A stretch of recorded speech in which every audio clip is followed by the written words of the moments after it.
Bonjour, ravi de vous retrouver pour cette vidéo. Donc pour ceux qui ne me connaissent pas encore, je suis Gilles Dorval, entraîneur 3e degré course hors stade au niveau de la Fédération française d'athlétisme. Je suis aussi le créateur du site conseilcoursapied.com que j'ai créé en 2005. Et donc à travers cette vidéo, je vais répondre à une question que certains d'entre vous me posent très régulièrement sur la pertinence ou non de programmer par moment des cycles de travail de développement de la VMA où on mettra davantage d'accent sur le travail de VMA longue par rapport aux séances de VMA dites courtes, ou inversement, on privilégiera davantage la VMA courte par rapport à la VMA longue. Alors pour pouvoir répondre à cette question, je vais d'abord faire un petit rappel sur les critères à respecter lorsqu'on fait ce type de séance.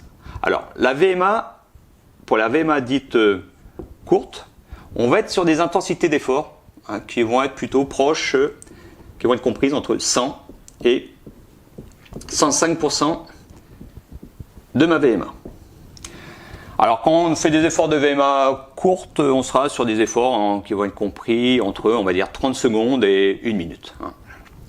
Alors ensuite, pour les séances de VMA dites longues, là on va être sur des intensités d'effort qui sont proches des 95% de votre VMA. Et là, on va être sur des efforts qui vont aller de 1 minute 15 jusqu'à 2 minutes. Déjà, quand vous faites des séances de VMA où vous allez enchaîner des efforts de 2 minutes à 95% de votre VMA, ce sera déjà de belles séances de VMA qui, à la fin, peuvent être quand même relativement éprouvantes.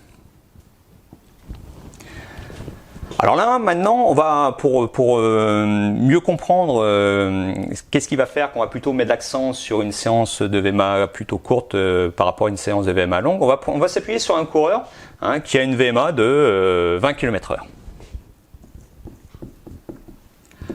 Alors évidemment, ça signifie qu'au préalable, le coureur doit déterminer quelle est sa VMA. Alors pour ça, si vous n'avez pas eu encore l'occasion d'effectuer ce genre de test, si vous n'avez pas encore en votre possession une valeur relativement fiable de votre VMA, je vous invite à aller sur ma chaîne YouTube, vous parcourez, donc vous allez sur YouTube, vous tapez Gilles Dorval dans la barre de navigation en haut, donc là vous arrivez sur ma chaîne, vous fouillez un peu et puis vous trouverez une vidéo dans laquelle j'explique comment déterminer et obtenir une valeur relativement fiable de votre VMA. Donc là on part, on suppose, donc on va partir sur le cas d'un coureur qui a une VMA de 20 km/h tout simplement pour se faciliter les calculs. Et donc lorsqu'il va faire une VMA courte, une séance de VMA dite courte, il va donc il va devoir respecter en fonction du programme de la séance des efforts où l'intensité ou la vitesse de course sera comprise entre 20 km/h et 21 km/h. Voilà. S'il est à 100%, il est à 20 km/h, s'il est à 105%, il est à 21 km/h. Ensuite, pour les séances de VMA dites longues, lorsqu'on va lui demander de courir à 95% de sa VMA, donc dans ce cas-là, il sait qu'il va devoir réaliser ses efforts à une allure proche des 19 km/h. Donc ça, c'est la théorie. Mais dans la pratique, si vous avez déjà fait ce type de séance, vous vous rendez compte qu'en fonction de votre profil de coureur, vous allez être plutôt à l'aise dans ce type de séance ou dans ce type de séance. Moi personnellement, sur les séances de VMA courtes, je n'avais aucune difficulté.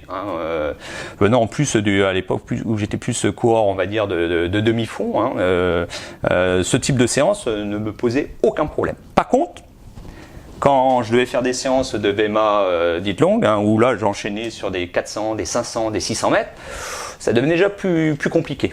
Donc en fonction de son profil et de son type de coureur, on est plutôt à l'aise sur les séances de VMA courtes ou sur les séances de VMA longues.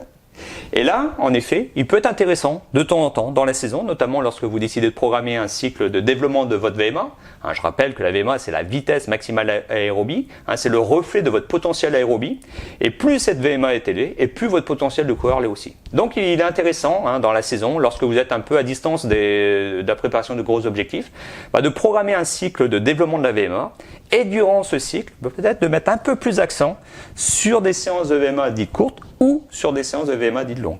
Si vous n'avez aucune difficulté à faire vos séances de VMA dites courtes, dans ce cas-là, vous êtes plutôt privilégiez les séances de VMA dites longues.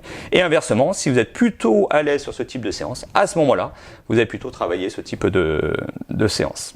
Alors au niveau de la proportion, en général, sur l'ensemble de l'année, on sait qu'on essaie il faut équilibrer les deux types de séances, l'une par rapport à l'autre. Donc en gros, quand on est sur des cycles de développement classique de la VMA, pour un coureur qui ferait 2 séances de VMA dans la semaine, en général, on programme une séance de VMA courte et une séance de VMA longue, ça c'est le schéma classique.